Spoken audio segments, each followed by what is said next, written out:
wandered far away. There was a soldier, a Scottish soldier. Green Hills of Tyrol. There was a soldier, a Scottish soldier, who wandered far away. It's also, during the potato famine, Oh Danny Boy, the pipes are calling. The pipes, of course, being the bagpipes. And people think it's Oh Danny Boy's gone off to war. But it's not. It was in Ireland during the potato famine.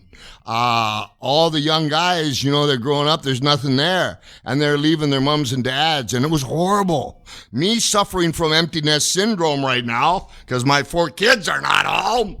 I can't imagine. And so, oh Danny Boy, the pipes are calling. In other words, you got to leave Ireland.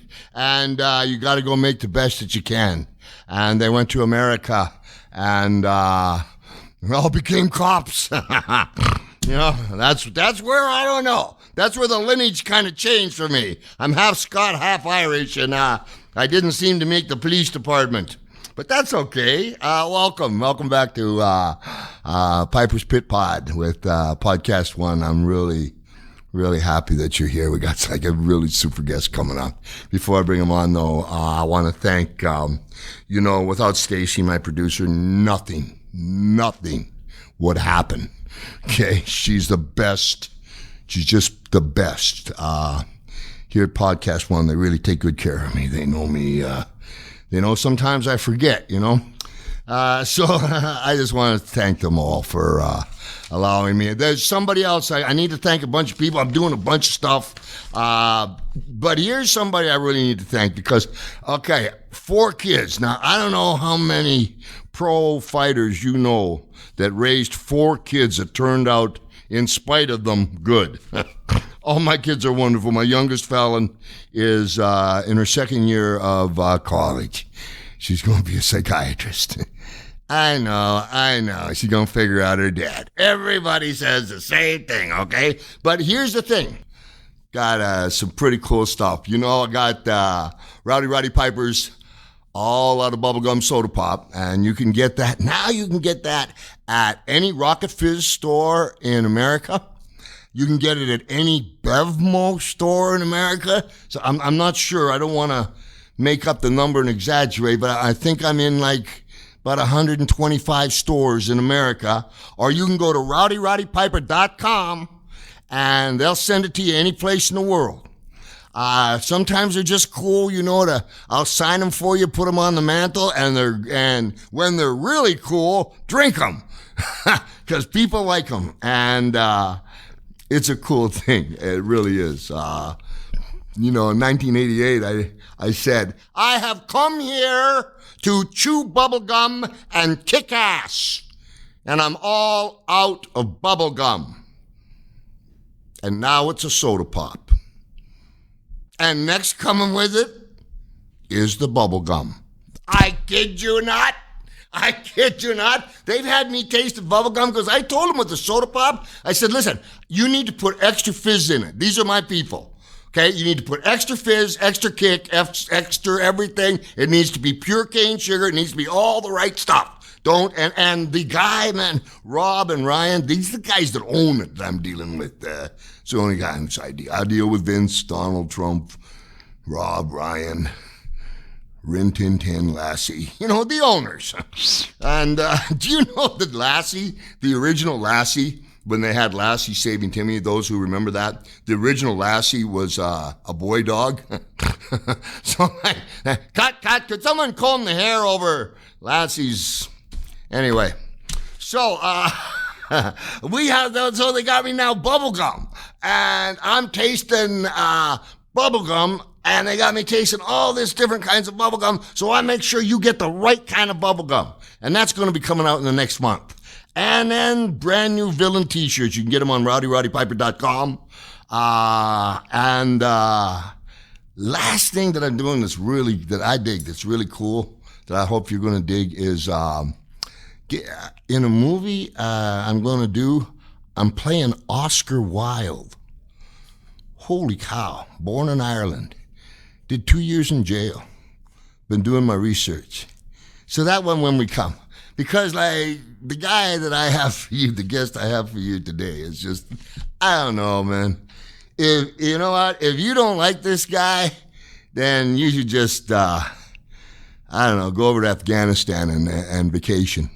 This guy is one of the most beautiful human beings I know, and to boot, he's a tough boy. And the way he got around is one of the first people he met was Roddy Piper. So without further ado, ladies and gentlemen, at 310 pounds, 6'9" of Kentucky Wildfire, please welcome Hillbilly Jim. PRP, my friend. Good gracious, I tell you, it's so good to be with you anytime. Roddy, I heard you talking about drones, right? Yeah. Amazon. Brother, let me tell you something. These hillbillies over here in Kentucky have been seeing drones for years because with all this crystal meth they're smoking and this Mountain Dew they're drinking, man, drones are nothing out of the ordinary, brother. How are you, RP? I miss you. Nothing out of the ordinary, right? Nothing out of the ordinary. They've been seeing drones. They've been smoking enough crack. I love you. I love you. And you are the official mayor of Mudluck, Kentucky. Is that correct? You doggone right, the unofficial heavyweight champion of all of Mudlick, Kentucky, unless you decide to move down here again, and that will kill my whole deal. You know. It's really good to hear from you, bud. It's really Ron, good. You know how much we've talked and visited, and I've never had one time in my life when I've talked to you when I wasn't happy I spoke to you. You're always just the greatest guy to me, and you've been a good friend to me for many years. And I followed you before I knew you, brother. I followed the great Roddy Piper, the legendary Roddy Piper. And let me tell you something. You're one of those guys that deliver as advertised, and I appreciate you. I love you too. You're the same. You know, like for some of the folks that. Just kind of catch them up with Hillbilly Jim, and I just kind of start from the beginnings with you. First of all, like Hillbilly, where were you born? I was born right down here in Kentucky, probably about 40 or 50 miles from where I live now in south central Kentucky, a little town called Scottsville, Kentucky. Holy cow. About 5 miles east of where the crow flies. I don't know where it's at, but it's not very big. Right? Holy cow. You know, I tell you something, Hillbilly, it amazes me because, like, I'm not from anywhere. I was born in a place and scooted off, and all my life I've been scooted off. And I don't know, I'm having trouble with my kids trying to identify what a home is. And when I hear that, you're like, what, you're 5 miles from where you were born? I'll tell you what, it's not much further than that. I got you. Yeah, about Allen County, Kentucky, Scottsville, Kentucky. That's you know, so cool. RP, I pretty much lived the same place around this area all my life. Now, I would travel a lot, and I think that satisfied my curiosity to roam. Now, you are the original lone wolf. Everybody knows that. You know, and I guess. To you too, buddy. Yeah. Your kids are not going. Your kids will never catch. They'll never understand that because you and your wife, you gave them a lovely home, and you've raised them right, and your wife is wonderful, and you get that's the. But you know something, brother, our past experiences and yours as well, they're all different. They're different. We learned that in Legend House. In Legend House, and I'll get to that. But before, so then, Hillbilly, you went to school there. Did you get through high school? And I'm not being disrespectful. Well, here's the whole deal. Here's the real deal. Tell me. I tell you, grew up here. I was a sports guy. I played basketball here. I wound up going and playing at several different colleges, scholarships. I played in Europe pro basketball for a year or two. I tried out for the Philadelphia 76ers. Made it to the last cut. Yeah, I made it to the last cut, and then they cut me because I wasn't signed. And then I pretty much progressed in. I was always into weight training and lifting, Roddy, because I love going to the gym and working out. And I had some guys, and I dibbled and dabbled in lifting, Olympic weightlifting and stuff, and going to contests and winning the Kentucky State weightlifting championships and things like that. Holy cow. But brother, in that whole experience, you meet a microcosm of guys. I met a lot of pro wrestlers, and I had a lot of guys that told me, they said, hey, man, you ought to get into the business. And to be honest with you, RP, just to show you how karma is, I was watching that great Superstation in Atlanta with Gordon Soley, and who was the main man with a microphone? Nobody was ever better on the stick than Roddy Piper. I mean, what a magical time that was. And, about the time he told me, he said, hey, man, would you like to? I said, you know what? I would like to get in this business. I've always followed it, and I noticed the athletes in the business started looking better. It used to be when we were growing up, they were just some big, heavy-set, fat guys, looked like the guys who were mowing the yard. Like Haystack Calhoun. Yeah, that's right. But when Jimmy Snuka and all these guys started coming in, you started seeing these great bodies on these guys and these great athletes in there doing stuff. You start seeing Bob Orton coming around and Roddy Piper. And I said, hey, man, I love this. So that began my journey. And a guy, Bruce Swayze down here, a Canadian guy named Bruce Swayze who lives not far from here. Bruce Swayze. Yeah, the beautiful Bruce Swayze. Yeah. He's the guy that gave me my nod, and it began from there. So I started my journey, and Roddy, that's the whole story. Holy cow! Now, first of all, I want to stay here, but I want to tell the people something. When we were in Legend House, if you've never been, the folks that are listening, if you've never been next to Hillbilly Jim, once you stand next to this fat gentleman, you realize why you call him sir.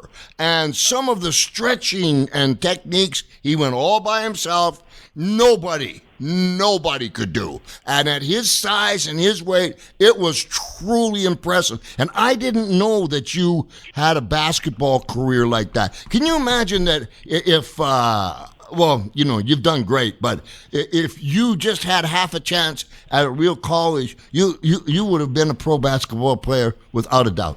Without a doubt. The whole deal is down here in Kentucky where I'm from, Roddy. It's basketball. There's some states that are football states. Other states are into like wrestling out in the Midwest. Yes, but Kentucky is 150,000% basketball. That's all they eat. I mean, football is third or fourth, really. Gotcha. And that's all I grew up doing. And, and I just gravitated towards that because all the good athletes in school, we all aspired to be basketball players. And so we grew up on the playgrounds. Yeah. And it's funny how everybody's different, But you got to tell everybody this. As soon as I saw you in Legends House, what did I tell you? And you're still laughing about it. I said, here's Roddy Piper, my boy, who has more issues than Sports Illustrated. You told me Roddy Piper has more issues than TV Guy. Holy cow. All the old boys popped. They popped because they said, you got that right, Hillbilly. You know what? I still tell people that. Hillbilly Jim says, Roddy Piper's got more issues than TV Guy. And I just don't see it.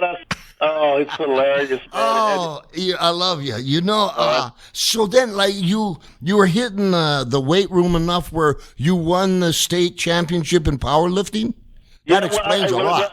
Actually, it was Olympic weightlifting, clean jerk and snatch. Nice. For that. I really love that sport, and I'd go around and do some regional stuff like that. But being so doggone tall, that's the Eastern European thing. And man, I mean, I'm telling you, with the further you got to pull that weight and the further you got to push it up over your head, RP, that's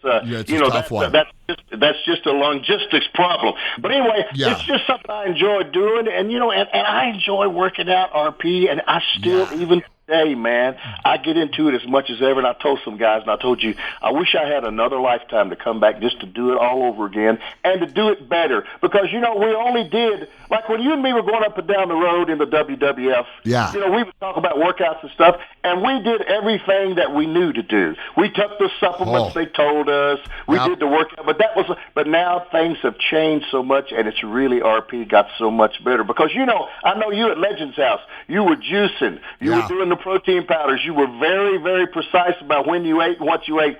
We didn't know. We just knew what we knew back in those days. We didn't know that. That's true. We just well, what do you want? I'll have a bucket of Kentucky Fried Chicken, 3 large Cokes, and 24 pack of beer. That'll be fine. No, I'm driving. Yeah. And down the road I go. Yeah. I'm just going to have a couple cocktails before, like 24 of them. Exactly. Bang that chicken back, and then with a Coke. Exactly. And that's the way it was, and things have really evolved. I mean, so many things I can see have got better. Some things, you just got to, you know how we are, me and you. We talked about this personally. Some things we don't agree with, but you and I can't change at RP. We just got to do our own thing. No. And, we've had our time to do our things. It's a new way and a new day. You see, I love one of the things that you would say in Legend House, we ain't here for a long time, we're here for a good time. And that's like your motto. And I gotta be honest with you, I kind of picked it up because sometimes, I get, like Axel would say, diving off the cliffs of Acapulco in the deep end is Piper. Yeah. And sometimes I get dark. And so I tell you, that I throw that around. I'm not here for a long time. I'm here for a good time. And I got to take a quick break, and then we're going to come back with one of my all-time favorites, and we're going to talk about how he got into the WWF, the one and only Hillbilly Jim. What a wonderful guy. We'll be right back. Yeehaw!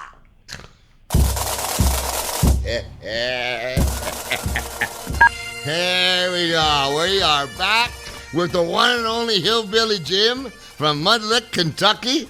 And I know, Hillbilly, that before you came to the WWF, I think that for a little bit that you wrestled as Harley Davidson, was it? Yes, sir, brother. Roddy, I broke in down here with a local promoter named Dale Mann in Kentucky, and I did some stuff abbreviated for him. Then shortly after that, I got the amazing Magical Mystery Tour ticket to go to Calgary, Canada, for the great Stu Hart, and I got to visit the dungeon and all those wonderful historic places that we in the business have been wonderful. Oh, it was something else. I got to experience the Calgary thing, going to Moncton, New Brunswick. You were in Moncton, New Brunswick? Oh, and Red Deer, all those places, and everywhere you can imagine, all the little Left Bridge. I worked Moncton when I was like 15 years old. Farnwood, British Columbia. Try that on, RP. Try that on, baby. So I got just you grew up hard. No wonder you're so tough. After that, I come home and I got a break to go down to Memphis and to the Nashville area, working for that AWA for Lawler and those guys. Yeah, and that's where I got the Harley Davidson character developed. And so I was doing the motorcycle guy, the Harley Davidson thing, see, that blah blah, blah blah blah. And then before you know that, I got me a chance to see the boys for the WWF, the Real Crew, and Pat Patterson and people like that, and we started talking. Next thing you know, I got a chance, and then it began from there. Okay, now what I can remember in about jeepers, about 84-ish. What I remember is I was doing a Piper's Pit, or I was chasing somebody in the back, or there was a girl around the corner, whatever, or a gorilla in the closet. All that at the same time, yeah. You do that all at once better than anybody I ever saw. Yeah, you could. And then, all of a sudden, I see this stud of a man. And I'm thinking to myself, of course, coins are going, ching, ching, ching, ching. I've got Ace covering my back. I get this guy covering my back. And do you remember, I had you on Piper's Pit. Do you remember that? Absolutely, and Ace was standing there, and he's got the record for the man that had the longest time he had to have a cast for a broken arm, about 3 years. 3 years, his arm was on. We'd come up to the arena, and he'd be grumbling. I said, Bobby, put the damn cast on, take the son of a bitch up, and go out there. Oh, yeah. 3 years that arm took to heal. Oh, yeah. It must have been a hairline fracture. It was a hairline fracture. They're the worst ones, Paper cut, worst kind of cut. Oh. So, and just before the pit, though, the one guy I want to just make reference was Dirty Rhodes. He was a partner of yours. Was that a very short time tag team thing? That was very short. His name is Roger Smith, as you well know. Yeah. He was a journeyman kind of guy, been all through the Carolinas, all down through South and everywhere. And, and it was a wonderful, Roddy, it was a wonderful education for me to be put with him, to rub up against him, because he kind of groomed me and helped me to what some of the things and the political things going on in this business, because you and I know that's as big a part as what we see in the ring. As a matter of fact, it's even more pervasive than what the fans see. Yeah. Most people would not believe it, right, Roddy? No, they would not. They are professional backstage politicians. That's something I never had anything to do with. I hated that part of it, but I suffered. I suffered because of it. Well, it's 100% phony, but I tell you what, a lot of those guys that go to the top, they're masters at doing it, and And listen, I'm not accusing anybody. No. I'm just saying, we know it's all crap. You and me know, but what are you going to do? I got to tell you something. When I first got in this business, RP, I think I told you at the house, I realized once I got in this business and I got to the biggest show there was, I realized, I got to tell you something, and this is just straight up in business. Yeah. A lot of these guys aren't very nice guys. No, sir. A lot of these people in this dressing room are not good people. As a matter of fact, I told you at the house, I said, RP, a lot of these guys you wouldn't even want to go have lunch with. No, sir. And especially when you were coming in. When I was at a crossroads, so to speak, in my life, I said, look here, man, I have already got a great break here, and I'm here. People aspire to be here, and I'm here. I said, what am I going to do? Am I going to bag it, pack it in, and go home, or what am I going to do? And I decided, look here, man, I've got this time in. I'm going to do the best I can. I'm going to try to hang on here as long as I can. Then when this thing falls, I'm going to try to pull it a little way. I'm going to try to get myself a successful way and move on, and then not have to look back with any regrets. And Roddy, that's what I did. You know what? And you did, because the first smart thing you did is you didn't take my offer. You went to Hogan. Which I give you credit for. And, the big booty taught you. And not that you really needed to be taught a lot. It was more introducing you to the people. And one thing about you, man, you would come in, by that time, I've been doing it since I was 15. I started in 69. So in 84, I was considered an old-timer. How old would I have been in 84? 30 years old. I was considered an old-timer. And I've watched everybody come in. I was very quiet in the dressing room. But watch you come in and, you were a man's man. You didn't play no games. You came straight up. You would talk business. What you thought, what they thought, what anybody thought, and then you'd go out there and you'd get it done no matter what was thrown your way. You figured out some way to make it work. At least Hillbilly Jim was going to come out the straight up guy that he is. And I mean this with all my heart. And let me give you an example. For instance, you were tagged up with a lot of different people, or had a lot of people like Renu Goulet, who was you defeated Renu Goulet, who was one of my good friends, who one of his favorite things to do at nighttime, the Frenchman would get naked and do headstands on his bed, and the rest will keep it. Goulet, yes, the rest will keep it a family show. So, I understand why you beat him, and you got away before the nightfall. Renu Goulet was French, for those who didn't know. And then, so you were starting to make a name for yourself, because Renu Goulet was a really good middle card guy. He wasn't he wasn't somebody just to be walked on, and he knew what he was doing. And then I believe you got into a match between with Beefcake, was it? And you were in Hogan's corner. When they started, when really getting behind you, well, help me out there. I can't remember. I remember you being with Hogan and people really getting behind you in this corner, and then I can't remember the rest of part of it, though. February the 25th, 1985, San Diego, California. Okay, then. Hey, brother, I'm here for you, RP. I want to get the job as your color commentary man, brother. You would be great. I was in the San Diego Sports Arena. It was Hulk Hogan versus Brutus Beefcake. His manager was Johnny Valiant. I was in the corner with Hulk Hogan, and that's when I sustained that real bad knee injury, brother, that put me on the shelf. That was the deal. Okay. Things were coming together. All the stars, the moons, and everything, and the outhouses were lining up for me, and I was looking good. And then I got knocked down with that. I tore a medial collateral ligament, a left rectinellum, and a right rectinellum, and the patella tendon away from the bone in one shot, brother. And ouch! That was put the hillbilly on the curtain for a while and let him lay. So that's when then I came back. As you remember, we had the to bring somebody back for me to manage. That's where Uncle Elmer came from. Okay, let's just spend cousin Junior, and then cousin this, and cousin that. Let's just spend a moment with Uncle Elmer. Okay. First of all, I know. Oh, baby Jesus, I love this. Hey, knowing Uncle Elmer was like 10 minutes. 10 minutes water. 10 minutes underwater, Roddy. But believe me, it was an eternity. Uncle Elmer, okay, for those who don't know, Uncle Elmer, I had to, listen, Uncle Elmer was getting married, I think it was in the Meadowlands, and I was supposed to go out, like, does anybody have anything to say about this wedding, object, and I was supposed to go out, and this I never told anybody this. So, like, I was behind some curtain, and I was going like, geez, what am I doing? And there was a guy standing in front of me, and I had to go by him. His name was Arnold Schwarzenegger. Oh, yeah. I was like, excuse me, Arnold, I got to go and object to Uncle Elmer's wedding. Oh, y'all? Don't you remember what a fiasco was? Don't you remember the big hoorah? Hey, Andre didn't want to be in it. No.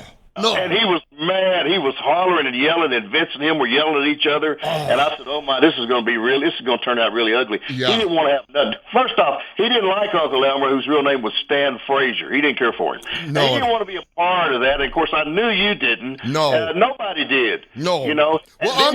And then when they kissed in the middle of the ring, I remember the commentary from Jesse Ventura on NBC Sports Saturday Night Main Event said it looked like two carps in the Mississippi River.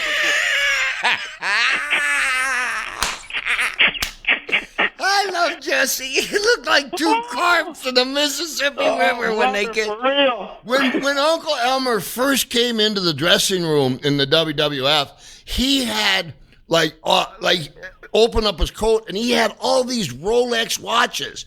And all the boys the first day, and like you could get them for like $25.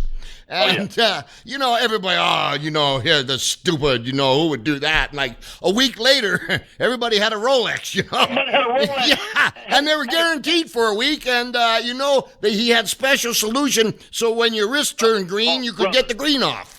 Hey, the Iron Sheik had the one that was all the gold and the diamonds and all the stuff, the bezel, and he was bragging on his watch, and he showed it to me one day, and he turned his arm over to show it to me, and I swear to you, Roddy, the minute hand fell down to the bottom of the six and just started rolling back and forth. And Vince had got on him. Vince McMahon had got on Elmer and said, Elmer said, look, so we don't need you. We got guys in this territory that can really buy Rolex watches. And he said, well, I'm sorry. Next thing you know, Vince was wearing one. That's right. I could see the Sheik the minute hand falls down and goes, you jabroni. You jabroni, you big fat jabroni. Yeah, he wanted to kill Elmer. He said, I killed you. Elmer was shaking and brother. Great, the amount of entertainment backstage. If they could have caught that on film, I mean, nobody believed some of the stuff. Hey, that was the real show, right, RP? Oh yeah, it was nuts. I remember one time that Uncle Elmer, but he was. For people to know, he was about 6'10", about 400 pounds. Yeah, he's big boy. He was a huge, big giant, big old man, big old heavy set. Him and Andre didn't get along together, and Andre didn't like him. Boss. I remember one time, Bobby Heenan came to me. He says, hey, Hillbilly. He said, let me tell you what Elmer said. I said, what did he say? He said, Elmer came up to me, and Elmer says, hey, neighbor. He said, you tell me why Andre don't like me? And Bobby said, well, how do you know he don't like you? He said, because he told me so. I would be getting bags and getting out of that dressing room, brother. Bobby was just, he would stir up so much stuff. Bobby's one time, he says, I asked Piper what comes after a sentence. Piper said parole. One time with Bobby, I almost got us kicked off of USA Network. We did a thing back then where there was Gorilla Monsoon and Bobby Heenan in one studio, and I was in another one because we were getting in so much trouble, or I was, and Bobby was dressed as Santa Claus, and he started going, there ain't no Santa Claus is fake, and, I got kids, I got hot. I went over there and I started wailing on them. But the little kids, they all went screaming to their mummies going, Roddy Piper's beating up Santa Claus. And all the mamas are calling USA. And the USA Network president's calling back. Holy cow, I got in a lot of trouble for beating up Bobby Heenan. Hey, Roddy, you're going to love this because Bobby and I would talk all the time. You know how, friends, anybody that's listening to this, Roddy always had this favorite black motorcycle jacket that he wore everywhere. And you know what Heenan said? Heenan says he's like that character on Charlie Brown, Linus, who's got his security blanket. I said, yeah. I remember one time he lost it somewhere, and he went into panic mode like the nuclear bomb was going to drop. It's my purse. It's my purse, brother. You know why that? I know it. Do you know why that jacket was made for me? That jacket, okay. That jacket was made for me because back in the day, before like TVs, I was young and I didn't have social security numbers. I didn't have anything, and I was expendable. And so when I got in trouble, if I got in fights in bars or whatever, and I wasn't old enough to be in bars, but if I got in fights and stuff, and I got arrested and it made the paper, it was good for business. But getting me out of jail was really hard because I'd missed some shows. So they had this jacket made for me, and I'm not kidding you. In the right pocket, there was a zipper, and my passport was in there. On the left pocket, well, actually, I'm not kidding, there's a gun pocket. And then there was a little stash. It's an old jacket. There was a little stash pocket back in the way back. There was a flap pocket with a little RP in black, I guess so I could find my black jacket. And that's where I put my cash. And then my wallet would be in my right hand down pocket, and there was a little knife in the left hand pocket. And so I could defend myself, and also if I got into trouble, I didn't have to go back to my hotel. That's where I'd get busted. I'd run because I'd have to go back and get my stuff. I could just get on the next plane, boom, and be in the next town. It sounded like you was carrying your apartment with you. So you were rare in your apartment. I was my first brother. Everything I needed, anything else I could buy, and that's why they got that damn thing. And then and then it evolved into Charlie Brown's blanket. You're the modern day version of Frank Hickey. Is what you are. Frank Hickey. You're the modern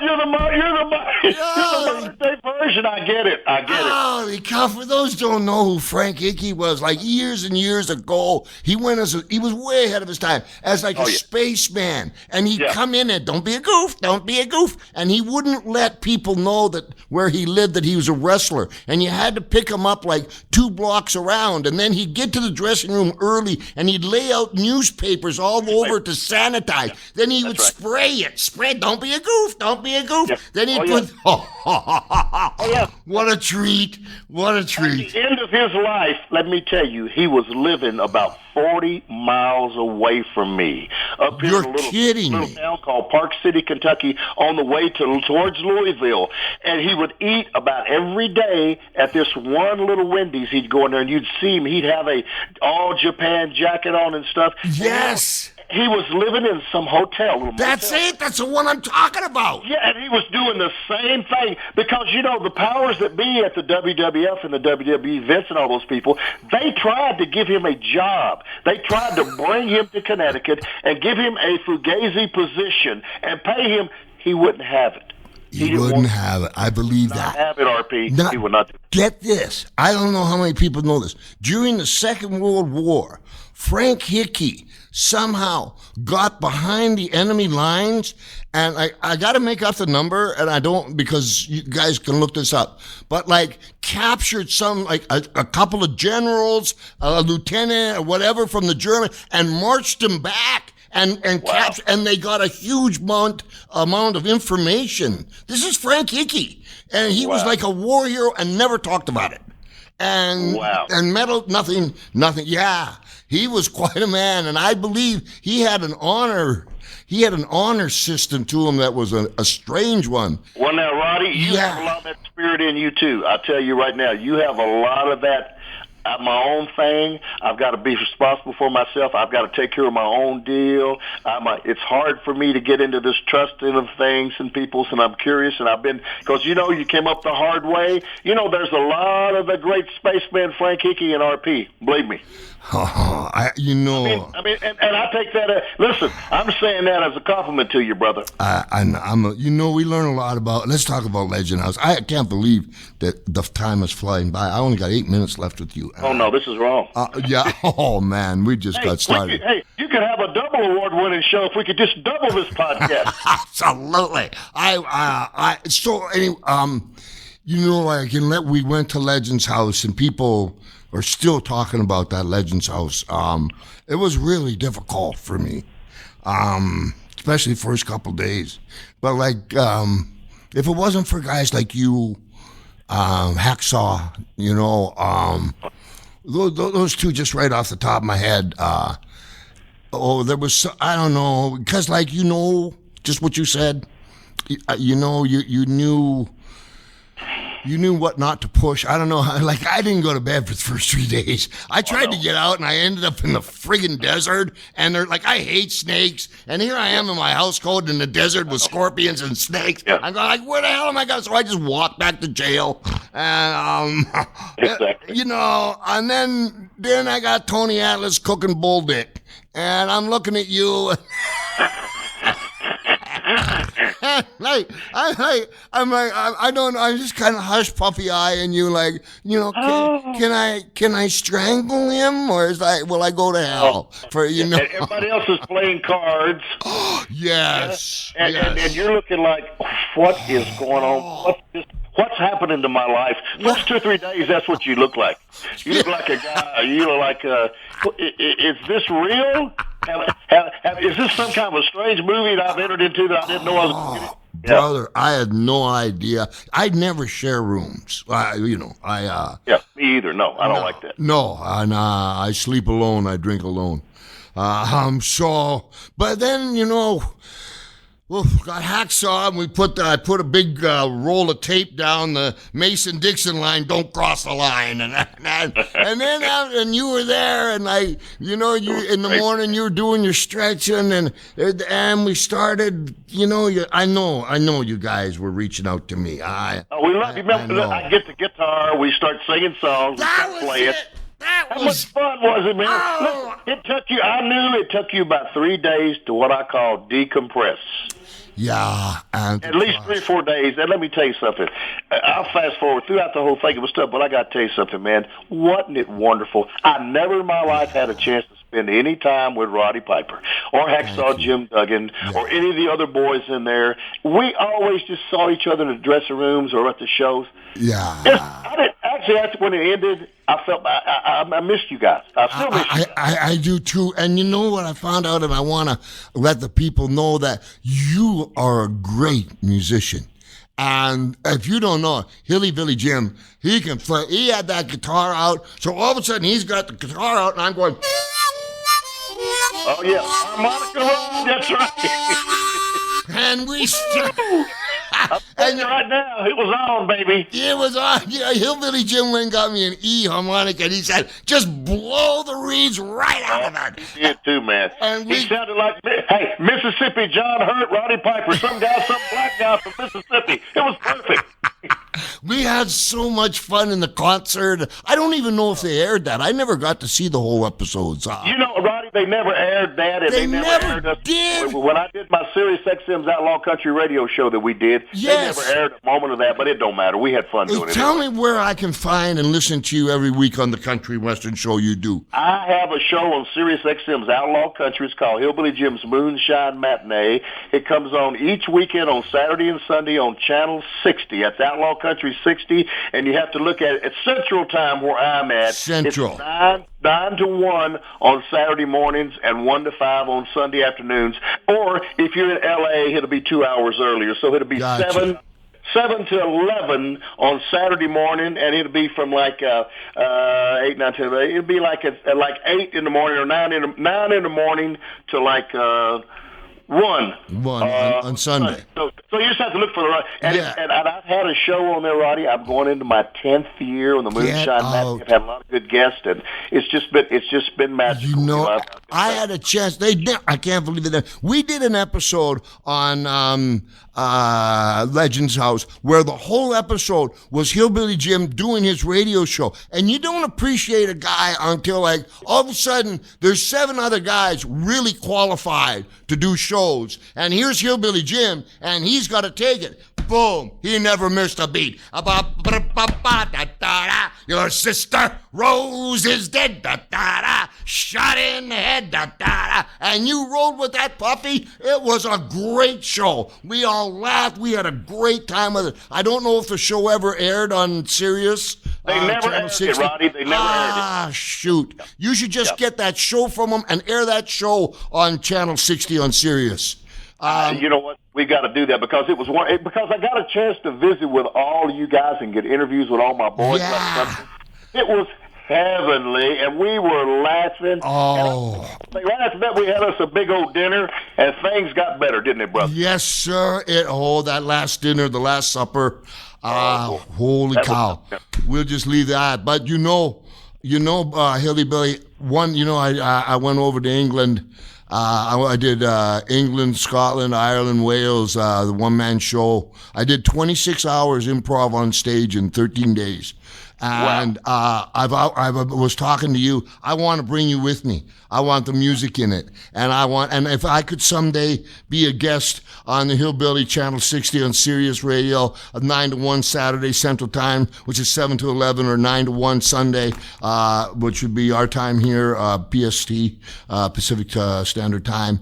I'd love to be a guest on, but more than that, like I want to put it in Vegas, I'd love you to come and every night do a set with me, because you didn't tell the folks. We haven't got to tell the folks. I've got to come back, Roddy. You've got to bring me back again. Let me talk about us doing the Roddy friends. You've got to experience the Roddy Piper roast. Shoot. We did a roast for Roddy Piper in Palm Springs, California, which was pretty doggone good. Hillbilly Jim got to vent his material on Holy Roddy Piper. And Roddy Piper was taking shot after shot after shot like the man that he is, baby. I love you. You were on fire. I love you so much. I can't believe this hour just whipped by. I love you so much. All my love from my family to you and your family, and as the mayor of Mudlick, all your constituents, give them a big hog heaven for me. And if I can ever be of service to you, be on your show, anything I can do for you, please come back and be on my show. I beg you. Well, listen, a lot of my influences have came from Roddy Piper, that rap. I'll never forget the great Roddy Piper line, the one that stood out for me and all the boys in Kentucky. Roddy Piper says, "Hey, let me tell you, mister, you think you got all the answers, but just when you think you got all the answers, I'll change the question." I love you. Hey, ladies and gentlemen, Hillbilly Jim from Mudlick, Kentucky. I love you with all my heart. What a great hour. You can catch him, Sirius Channel 60. Catch him on Saturday, 9 to 1 on Saturday, which is like 7 to 11 Pacific Coast time here in L.A. Or Sunday, 9 to 1. One of the greats ever. And I love you with all my heart. Thanks for being here, bud. Call me anytime. You my man. You know that, brother. Love you. I love you, too. Until then, till next time, I will see you. I don't know. I get so many phone calls now. I think my telephone must be on every bathroom wall in the world. Probably coming with a little picture beside it. So give me a call if you got something going on. It's Piper's Pit. Pod. I love you. We'll see you. I'm not even going to give you an Irish poem today. Hillbilly's too good. Bye-bye.